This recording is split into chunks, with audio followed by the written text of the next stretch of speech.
Assalamualaikum semua, nama saya Muhammad Mukris Naim bin Hasbudah. Nama diberi Muhammad Bilal Nazman bin Muhammad Jamil. Saya Zaini Patricia binti Ahmad Safari. Saya Nur Adina Farisha binti Muhammad Zahir. Saya Atira binti Samsudin. Seorang pegawai polis berpangkat inspektor ditahan reman selama 6 hari. Polis Raja Malaysia PDRM mengesahkan 2 pegawainya ditahan. Suruhanjaya Pencegahan Rasuah Malaysia SPRM menahan 4 pegawai dan anggota polis. 3 anggota polis berpangkat korporal ditahan. SPRM menahan 2 individu iaitu pengurus besar dan pengurus akaun sebuah syarikat berkaitan kerajaan GLC.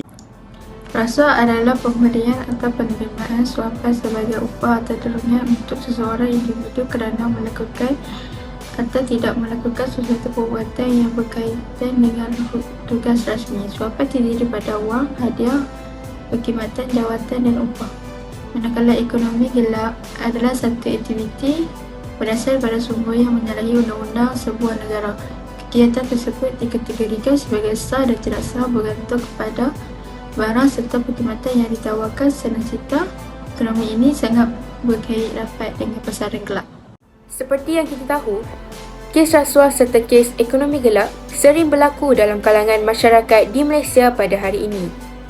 Antaranya, kes rasuah yang berlaku di Shah Alam yang melibatkan 2 penjawat awam lelaki telah direman oleh Mahkamah Magistrate di Shah Alam. Hal ini kerana suspek dipercayai meminta wang suapan berjumlah RM20,000 bagi menutup suatu kes berkaitan dokumen palsu. Seterusnya, ekonomi gelap yang juga digelar sebagai black market atau shadow economy. Ia merangkumi segala aktiviti yang tidak sah di sisi undang-undang, pendapatan yang tidak dilaporkan serta sering dikaitkan dengan sindiket jenayah dan amalan rasuah. Menurut Bekas Menteri Kewangan pada 2019, saiz ekonomi gelap di negara Malaysia dianggarkan sekitar 21% daripada keluaran dalam negara kasar, iaitu 300 bilion setahun. Jumlah ini meliputi anggaran hasil aktiviti ekonomi yang tersembunyi dan jenayah terancam yang terlepas daripada pihak berkuasa dan sukar dikesan. Laporan Integriti Kewangan Global pula telah meletakkan Malaysia di kedudukan ketiga tertinggi dalam kalangan negara membangun untuk aliran keluar wang haram bagi tempoh 2001 hingga 2010 dengan anggaran RM860 bilion. Antara punca berlakunya rasuah adalah disebabkan oleh kelemahan peribadi seseorang individu itu. Contohnya mempunyai sikap yang tamak, yakni suka akan dunia kemewahan, serta kekurangan etika, yakni kekurangan didikan agama ataupun moral seseorang itu. Dan tidak dilupakan, kelemahan iman seseorang itu membuatkan mereka mudah terpengaruh dengan dunia hedonistik ini. Punca yang kedua, kekurangan pemantapan dalam pengurusan organisasi. Ini berlaku apabila terdapat pekerja yang kurang etikanya, maka mereka terdorong untuk mengambil rasuah. Punca yang ketiga adalah disebabkan oleh kekurangan sistem perundangan, di mana ia berlaku apabila tindakan mahkamah yang ringan, maka pesalah sanggup mengambil risiko untuk mengambil rasuah dengan mudah. Punca wujud atau terjadinya ekonomi gelap ini atau lebih dikenali sebagai black market adalah disebabkan oleh larangan atau batasan yang dilaksanakan oleh pemerintah dalam pengedaran barang-barang tertentu. Dan bagi mengelak pungutan cukai ataupun pajak, ramai yang memilih untuk menyertai ekonomi gelap dengan cara mereka tersendiri. Dengan ini, pasaran ekonomi gelap menjadi lebih tinggi dan meningkat. Saya di sini ingin memperjelaskan tentang kesan-kesan buruk ekonomi gelap dan rasuah pada negara kita. Kesan buruk pertama daripada aktiviti ekonomi gelap adalah terjejasnya peluang belia dan pengguna kecil untuk terus mencari rezeki secara sah dan bebas di negara kita. Hal ini kerana mereka terdedah kepada urutan keselamatan dan juga pinjaman wang haram. Selain itu, aktiviti ekonomi gelap terutamanya perdagangan haram yang melibatkan penyelundupan barang haram seperti dadah, rokok dan alkohol mampu memberi impak yang negatif kepada kerajaan. Hal ini kerana kerajaan terpaksa menanggung kerugian yang besar akibat penurunan kadar perolehan cukai yang disebabkan penyeludupan barang haram tersebut. Tambahan lagi, dengan adanya aktiviti ekonomi gelap seperti ini, kerajaan sukar untuk memulihkan ekonomi negara kita selepas penularan wabak COVID-19.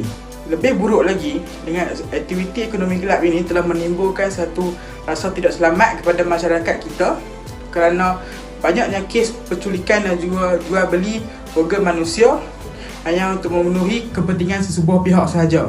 Hal seperti ini sudah tentu akan membimbangkan masyarakat setempat kita. Beralih pula kepada kesan buruk jenayah rasuah di dalam negara kita. Banyak terjadinya amalan rasuah dalam negara kita akan menjejaskan imej negara kita sendiri. Hal ini disebabkan masyarakat luar akan memandang serong terhadap negara kita dan beranggapan bahawa negara kita adalah sebuah negara yang sangat mudah dibeli oleh wang ringgit. Selain itu, amalan rasuah juga menyumbang kepada peningkatan kadar jenayah di dalam negara kita.